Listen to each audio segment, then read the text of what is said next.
You are listening to the Girl Talk podcast. My name is Carol. Hey, I'm Tricia. And I'm Kelly.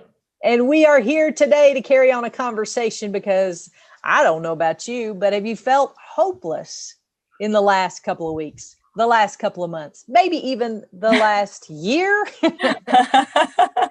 I think that's something we all have in common. We've experienced our own sense of hopelessness. So how is it that you find hope when you feel hopeless?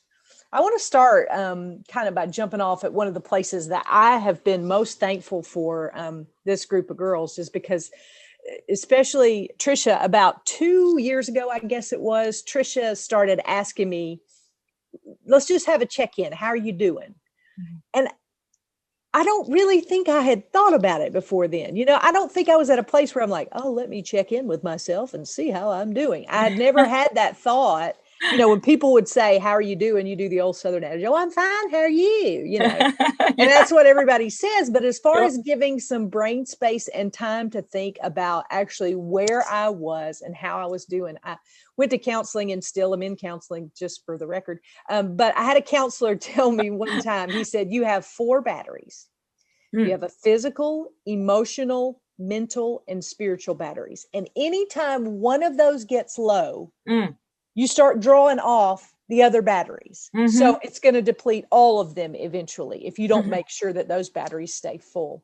And that conversation with you, Tricia, for me was like, okay, let me spend some intentional time thinking about what fills up my physical batteries, what fills up my emotional batteries, what fills up my mental batteries, which that's a very small battery, just by the way, and what fills up my spiritual batteries, you know, and really taking time to think, because I think as busy moms, as busy women, as busy wives, as busy, you know, Bible study leaders, we don't often stop. We're concerned about how everybody else is doing, but we don't often stop and check in with ourselves and see how we're doing. Right. We're conditioned to be thinking about other people, right? Until we actually are low battery. Then we start to think about ourselves. But wouldn't it be great if we didn't wait until our battery was absolutely depleted before we checked in?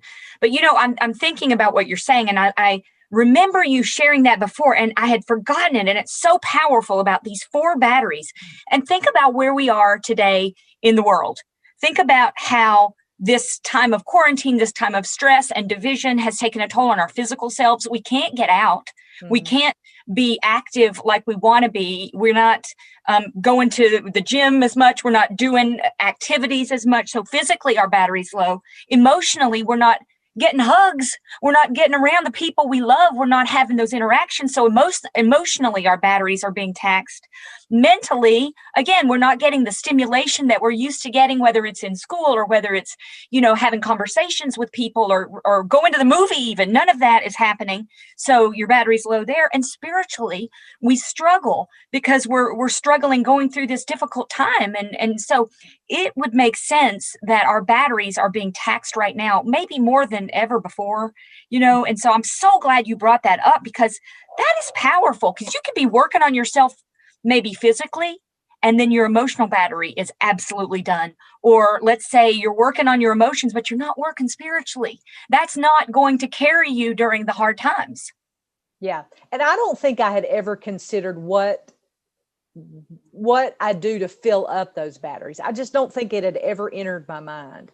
And like, it finally did when I was so low and depleted on all of them that I was like, what is wrong with me? You know? Yeah. Broken. Like, you feel broken. Yeah. And like empty and like, I couldn't care less. I mean, I know that's bad to say. And here's the other side of the coin. We don't give ourselves permission to say, hey, I'm low in this battery area and I either need some help or just need some time. We don't give ourselves permission for that. Yeah. That's and we don't necessarily have the tools in our toolbox immediately to be able to say, this is what I know will refill my batteries. You know, we start searching for other things. We go to things like food, and we go to things like Facebook, and we go to, I don't know, all kinds of crazy places that are not actually going to fill our batteries. So let's come up with our own maybe like questionnaire to find out what fills your batteries back up. I would say and I don't remember if Tricia, you told me this or if I came about this somewhere else, but somebody told me one time to go back to the place where you felt joy.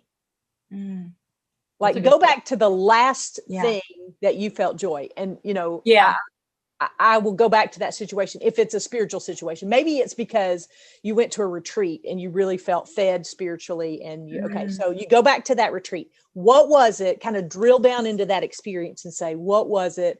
Well, it was time away from God, time away from other things like Facebook or work or, and maybe you need to plan a retreat for yourself. Like Carol. Maybe you need to revisit one of those speakers that you heard and go listen to their podcast or listen to their, a recording of that same conference or even a different conference and be refilled that same way. Yeah. Absolutely. And you say retreat. David, my husband, is in this group that's called David's Men, and they have an assignment that they do, which is to have a half day with God. That's what they call it. And it is a day that you literally and it doesn't have to be a full 12 hours or 6 hours or whatever. It can be 2 hours or 3 hours, but it's dedicated time. And you do say no to everything else. And you say yes to your time with God. And you spend time praising him and praying and listening and sharing your heart. And I have done that for the past year or 2 years. I've done that at least every 6 months, and it makes such a difference. It's such a reset. It's just like plugging that battery in until all goes green. It was red, now it's green, and it's amazing. Do you find a special place to go, or do you just go to your bedroom? So, I get hung up on stuff like that too. I'm like, well, I better go to a special place and have a special outfit. And, I need the perfect cup of tea and I need to take a picture of it.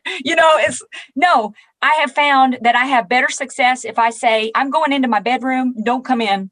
Put on the white noise machine so I can't hear people unless there's bleeding. Don't get me. And just sitting on my bed and doing it. Yeah. And it's amazing because I get hung up if I don't have a special place or I don't have a special theme or I don't have something. But, God is so good to us that he will meet us wherever we are. Mm-hmm. Yeah, absolutely. I did that one year. I was part of a discipleship group, and one of the guided exercises that they sent us through was, I guess there were 5 of us together, and we had an 8-hour prayer session. So we would go and spend like 2 hours alone and pray over some very specific things. And then we would come back together.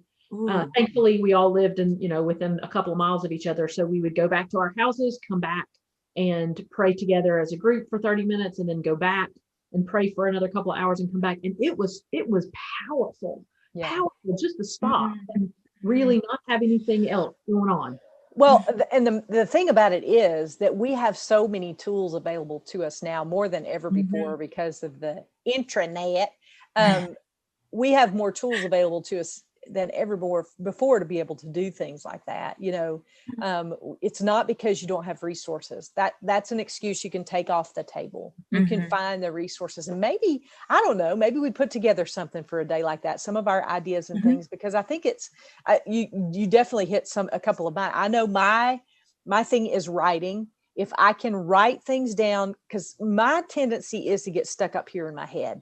And it rolls around in my head and I think it over and think it over and think it over and think it over. If I can get it down on paper and at least get it out, then I can think through, what it is I need to do next. So writing is one of those things for me. Podcasts are another one for me. I go back and listen to some of our podcasts. I listen to other people's podcasts.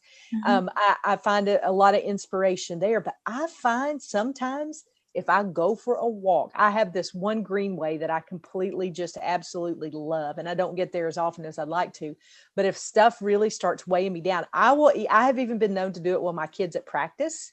I will go to that greenway and just take a walk. And it's not really for the purpose of exercise, or I don't, try to run a mile in such and so time, but I just go there because it's near water, and water is like my happy place.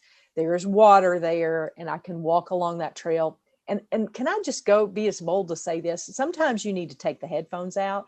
And here I'm all, y'all know I work for a radio station. So, I probably shouldn't say that.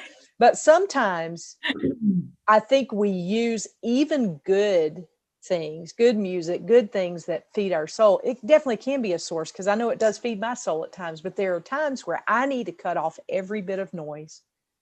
And I just need to be quiet before God, because I feel like I fill up so much of that quiet space with noise that even if he was to speak, I probably wouldn't hear him. Wow. You're bringing something to mind. Okay. Stick with me. I got an analogy. Okay. When my husband and I knew we needed date nights, right? Because we were not spending time together. So this is before COVID. But we decided we need date nights. And so for a while we would go to a movie. We'd go to a movie together. We'd go and maybe we'd grab a quick bite and then we'd go sit in the movie. The movie would be 2.5 hours or something. Then we get up and we go home. Well, we experienced something together, but we didn't talk. And so you're making me think about that, because like I'm experiencing God because I'm listening to great music or a podcast or teaching, but I'm not talking to him. And so we decided no more movies for these date nights where we really needed to connect. We're going to go sit down and talk to each other, because there is no replacement for conversation back and forth, speaking and listening. And that makes a lot of sense to me. I never really thought about that, Carol, because I am so quick to go listen to music because I love music. And it's, pointing to God, I'm hoping most of the time. Sometimes I'll listen to 80s music that isn't, but I try to stick to the good stuff. But it's not the same as spending time communicating with God back and forth. So I'm glad you said that. I hadn't thought about that, but that's reminding me of that. I have found this channel that plays instrumentals of a lot of the songs, a lot of the popular Christian music. And I have found that a lot of times when I just need to decompress or write, I will put on that instrumental music and that helps me. So that's another, just a tool that I use because sometimes I need that. But I am really bad. Here's how I discovered it. I realized that one day we had the TV on all day long and nobody was really watching it. It was just noise in the background. And I was like, that's strange. Why are we doing that? And it wasn't, I can't say we were doing it, but I was doing it because I didn't want to deal with whatever it is I had to deal with. So I was drowning out everything. I just wanted to, have something, I Love Lucy going in the background so that I didn't have to think. Right. Because our thoughts scare us. Yeah. Yes. Really stop and think about it. We get scared. Yeah. Yeah. I stay busy a lot to avoid sitting and thinking and feeling. Yeah. Right. Maybe that walking around the neighborhood or walking down the greenway or something. I love that idea. And just, even if you want to put in an earbud or 2 earbuds and pretend like you're talking on your phone, carry your phone around, but just talk out loud to God. That's good. Have a conversation with him like you're having a conversation with a friend. That's good. And people won't think you're crazy if you got an earbud in. It didn't matter when I was in New York City because there were lots of people just talking to themselves all the time. So you could just talk to yourself whenever you wanted to in New York City. Everyone's like, oh, there's another one. Yeah. And let me just say, if you have noise canceling headphones, they work wonders. There's a reason they're there. Yeah.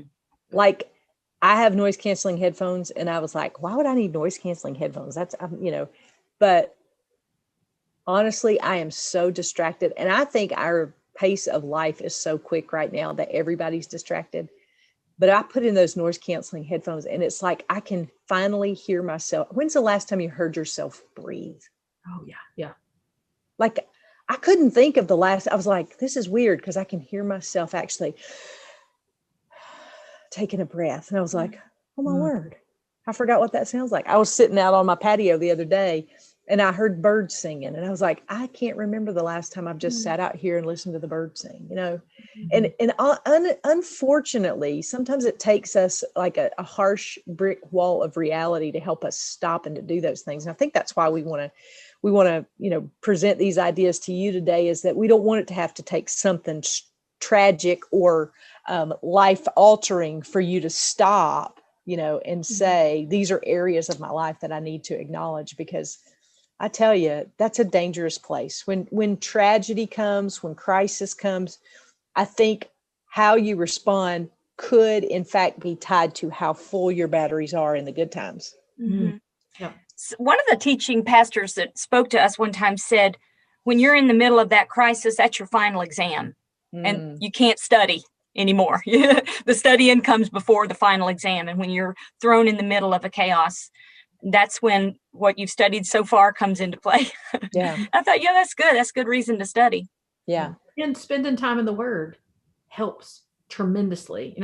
I remember one time sitting. We love to camp as a family, and I can remember. To what? To camp? Yeah. Tricia does too. Tricia loves it. Love it. Tricia loves it when her people camp, but That's right. I love it when my people camp and I get to go with them. But I can remember one time sitting around the campfire and feeling hopeless. I mean, I was in this moment of, I was not happy with my job at the time. I didn't feel like there was any light at the end of the tunnel, and things just weren't going well. And I sat in one of those camping chairs and just sat outside in the quiet and listened. And all of a sudden, this little squirrel comes by and it's foraging for food. And I was reminded that God says in scripture that he takes care of even the sparrows. And if he's going to take care of the sparrows, he'll take care of me.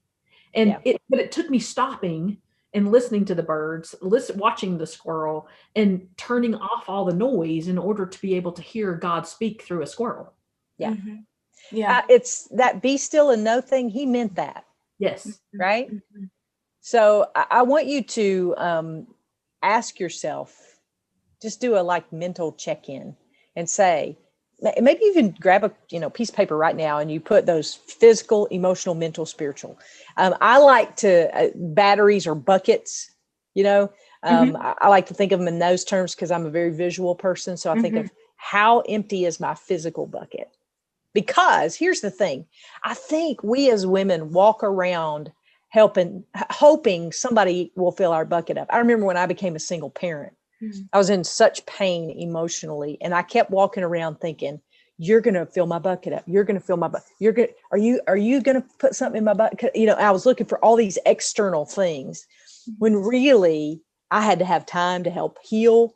I had to look to Christ to be my sufficiency. I had all these lessons to learn, but I was walking around with empty buckets and I didn't know how to get them filled back up. So I think the first place that you need to start is to write down those buckets, write down those batteries, and really be honest with yourself. Look, here's the thing. I hope if this is your first episode of Girl Talk, I want you to know that we don't just say pretty things, and we don't, suggest you do things. Oh, okay. Just write that down if you want to. Okay. We're done with all that. We're done with playing church. We're done with being what we should be. We're living in the reality of now. And so I really challenge you to sit down and put those 4 areas on a piece of paper and say, where am I really? Don't put you're at a 10 spiritually. If you're not at a 10 spiritually, here's the deal. God already knows you're not at a 10 spiritually. And honestly, ain't none of us at a 10 spiritually. Amen. Yeah. All right. Can we just go, even that woman you think is a 10 spiritually is not a 10 spiritually. Okay. So let's go ahead and get that off. Then the second thing is to really be honest about where you are on those scales. Where am I? Where do I, is it, and not to shame yourself for where you are, because that's not productive. Oh, physically, I'm, at a 2 or a 1. Okay. Well, that doesn't mean you have to stay there. Right. Truth. Yeah. I mean, you can go from here. This is the place you start. This is not where you finish. I heard the analogy, the day you plant the seed is not the day you reap the harvest. Amen. Right? Mm-hmm. Yeah. So it takes time. It takes intention. And these are some things that I think you want to build into your schedule so you can be intentional about, really making this happen. So you're honest about where you are. And really think about things that fill you back up. I don't think I had ever been challenged with the idea that I could actually identify things that fill me back up. I love to laugh, y'all. And if I can laugh, I'm going to be okay, but some days it's hard for me to laugh, and I find weird things to laugh at, and I find just things that the little British lady reading the Wonky Donkey just absolutely cracks me up. I can go watch that video anytime and it makes me giggle. There are other videos that I have, kind of in my arsenal. And I know when I just need to laugh, that's where I go. When I spend time with girlfriends like this, oh my goodness, it's so good for my soul. So let's identify some of those things that really make a difference in filling up your batteries, because I don't think we as women do a real good job of identifying those areas. And you know what, Carol, I don't know about you guys, but here's what happens to me. So I have an opportunity that I know is going to fill up one of my buckets.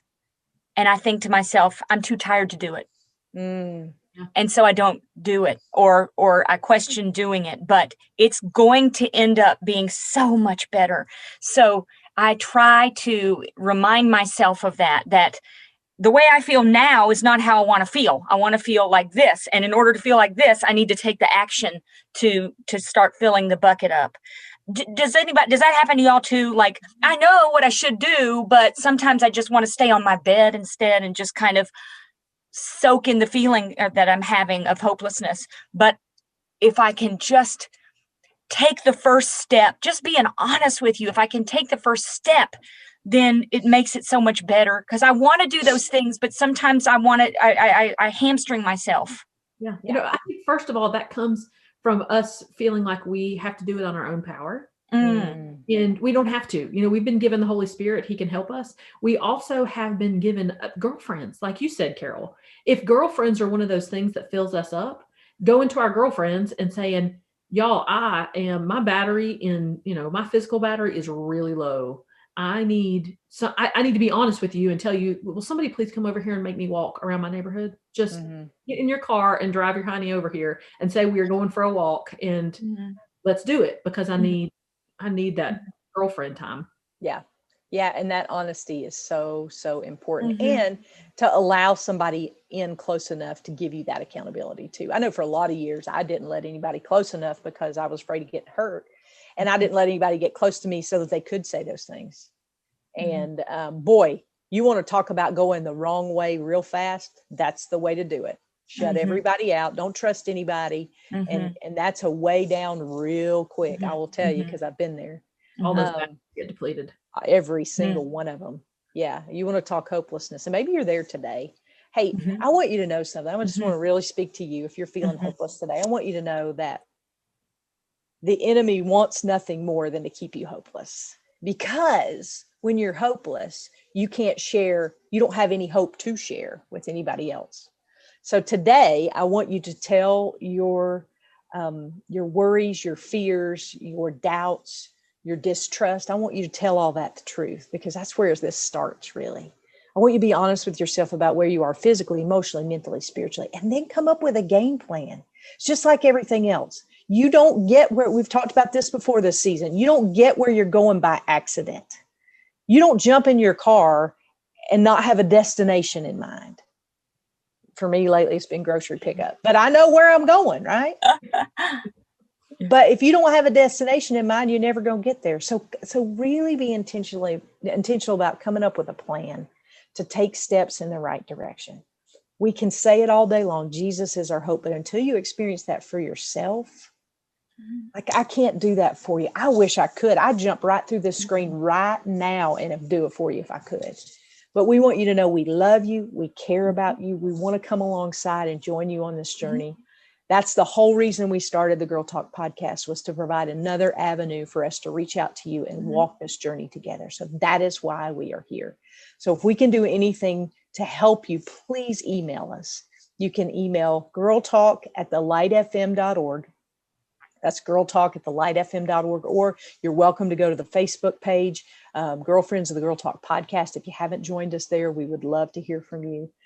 You are important to us, and you matter, and we love you, and we want to help to get you on the right road to take those steps at becoming all that God created you to be. And here's something that you may not know about us. If this is your first podcast, we're pretty stubborn and we're not going anywhere.